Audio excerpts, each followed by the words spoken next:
ఇలా ఉంటే మరో బ్రేకింగ్ అందుతోంది. చంద్రబాబుపై మరో కేసు నమోదు చేసింది సిఐడి. గత ప్రభుత్వంలో మద్యం కంపెనీలకు అక్రమంగా అనుమతులు ఇచ్చారన్న ఆరోపణలతోటి ఒక ఫ్రెష్ కేసు నమోదైంది. పీసీ యాక్ట్ కింద చంద్రబాబుపై కేసు నమోదు చేశారు.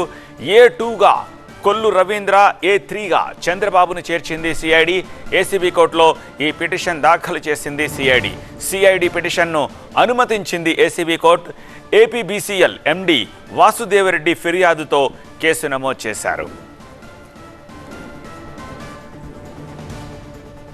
ఇప్పటికే పలు కేసుల్లో సతమతమవుతా ఉన్న టీడీపీ అధినేత చంద్రబాబుపై ఏపీ సిఐడి మరో కేసు నమోదు చేసింది.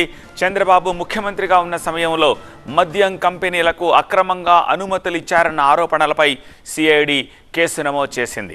ఈ కేసులో చంద్రబాబును A3గా చేర్చుతూ ఏసీబీ కోర్టులో సిఐడి అధికారులు పిటిషన్ దాఖలు చేశారు. ఈ పిటిషన్పై విచారణకు ఏసీబీ కోర్టు అనుమతి ఇచ్చింది. A1గా నరేష్, A2గా కొల్లు రవీంద్ర, A3గా చంద్రబాబు పేరును చేర్చారు. నిబంధనలకు విరుద్ధంగా మద్యం కంపెనీలకు అక్రమంగా అనుమతులు ఇచ్చారని అభియోగాలు నమోదు చేసింది. పీసీ యాక్ట్ కింద కేసు నమోదు చేసినట్టుగా సిఐడి అధికారులు పేర్కొన్నారు. ఇప్పటికే AP fiber net case, Amaravati inner ring road alignment case, Angallu కేసుల్లో చంద్రబాబు పేరును చేర్చింది సిఐడి. స్కిల్ కేసులో ప్రస్తుతం చంద్రబాబు రాజమండ్రి జైల్లో రిమాండ్ ఖైదీగా ఉన్న విషయం తెలిసిందే.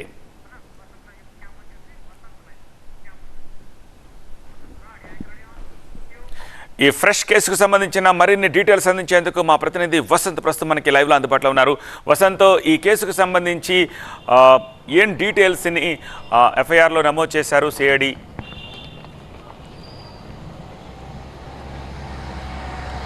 గత ప్రభుత్వంలో మద్యం కంపెనీలకు సంబంధించి ముఖ్యంగా అనుమతులు ఇచ్చేటటువంటి అంశంలో పూర్తిగా అక్రమాలకు పాల్పడ్డారు. కొంతమంది వ్యక్తులకు లబ్ధి చేకూర్చే ప్రయత్నాలు చేశారన్న ఆరోపణల నేపథ్యంలో ముఖ్యంగా కిడ్ ప్రోకోకి పాల్పడ్డారన్న ఎలిగేషన్స్ పైన ప్రస్తుతం చంద్రబాబు పైన కేసు నమోదైంది. ఈ కేసు సిఐడి నమోదు చేసింది.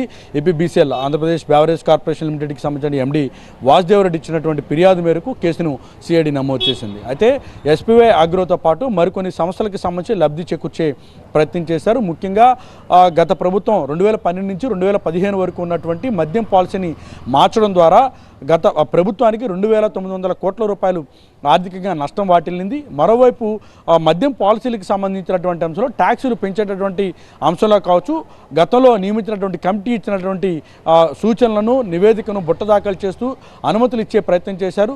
ఇది పూర్తిగా అసంబద్ధమైనటువంటి చర్య అంటూ కూడా ఇచ్చినటువంటి ఫిర్యాదులో వాసుదేవరెడ్డి పేర్కొన్నారు. ప్రస్తుతం మన చేతిలో ఎఫ్ఐఆర్ కూడా ఉంది. ఈ కేసుకు సంబంధించి A1గా శ్రీనరేష్తో పాటు A2గా ఆనాడు మాజీ మంత్రిగా కొల్లు రవీంద్ర ఉన్నారు. ఆయన ఎక్సైజ్ శాఖ మంత్రిగా పనిచేశారు ఆయన. అలాగే A3గా చంద్రబాబు నాయుడు. ప్రస్తుతం ఆయన ఇప్పటికీ కేసుల్లో అనేక కేసులు, skill development case, inner ring road case, fibre net కేసులకు సంబంధించి వరుసగా ఆయన కేసులు నమోదవుతున్నాయి. ఈ కేసులో ప్రస్తుతం ఆయన నిందితుడిగా కూడా చేర్చి ప్రస్తుతం సిఐడి ఏసీబీ కోర్టులో పిటిషన్ కూడా దాఖలు చేసింది. ఈ కేసులో కూడా చంద్రబాబును విచారించాలి. ముఖ్యంగా ప్రివెంటివ్ ఆఫ్ కరప్షన్ యాక్ట్ అంటే అక్రమాలకు పాల్పడ్డారు, అవినీతి నిరోధక చట్టం కింద. అప్పటి సీఎం ఉన్నారు, A2గా అప్పటి ఎక్సైజ్ మినిస్టర్ ఉన్నారు, A1గా నరేష్ వచ్చారు. ఈ నరేష్ ఎవరు? అతను A1గా ఉండడం ఏమిటి? ప్రస్తుతం నరేష్ కూడా ఆ రోజు మద్యం పాలసీలకు సంబంధించినటువంటి అంశంలో ఆయనకు సంబంధించిన వివరాలు కూడా రాబట్టే పనిలో ఉన్నారు. ఆయనకు సంబంధించి గతంలో అనుమతులు ఇచ్చేటటువంటి క్రమంలో కూడా క్రియాశీలకంగా పనిచేస్తున్నటువంటి వ్యక్తులు ఈయన కూడా ఉన్నారు.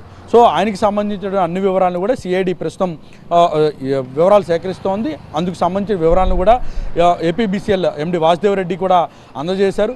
ఈ మొత్తం కేసుకు సంబంధించి ఎవరెవరు క్రియాశీలకంగా పనిచేశారు, ముఖ్యంగా ఎస్పీవై అగ్రో కావచ్చు, అలాగే మరికొన్ని సంస్థలు కూడా పిఎంకే, అలాగే విశాఖకు సంబంధించిన అగ్రోస్, డిస్టిలరీస్, బ్యావరేజెస్కి సంబంధించి పూర్తిగా నిబంధనలు ఉల్లంఘించి పనిచేసే అనేది ప్రధానమైనటువంటి ఆరోపణ. అలాగే ఈ సంస్థకు లబ్ధి చేకూర్చే ప్రయత్నంలో భాగంగా కిడ్ ప్రోకోకి పాల్పడ్డారనేది మరొక ఆరోపణ. వీటన్నిటిపైన విచారించాలి అనేది ప్రస్తుతం వాసుదేవరెడ్డి ఇచ్చిన ఫిర్యాదులో పేర్కొన్నారు. ఇక్కడ మనం కీలకంగా చెప్పుకోవాల్సినటువంటి అంశం, గత కొంతకాలంగా మద్యం కంపెనీలకు అనుమతులు ఇచ్చేటటువంటి అంశాలు కావచ్చు, బ్రాండ్స్కి సంబంధించి కావచ్చు, ఇక్కడ మనం కీలకంగా చెప్పాల్సినటువంటి అంశాలు ఇవన్నీ కూడా ఉన్నాయని మనం భావించాల్సి ఉంటుంది. అనుమతులు ఇచ్చేటటువంటి పూర్తిగా అక్రమాలు పాల్పడ్డారన్న ఆరోపణ లేకపోతే ప్రస్తుతం కేసు అయితే నమోదైంది.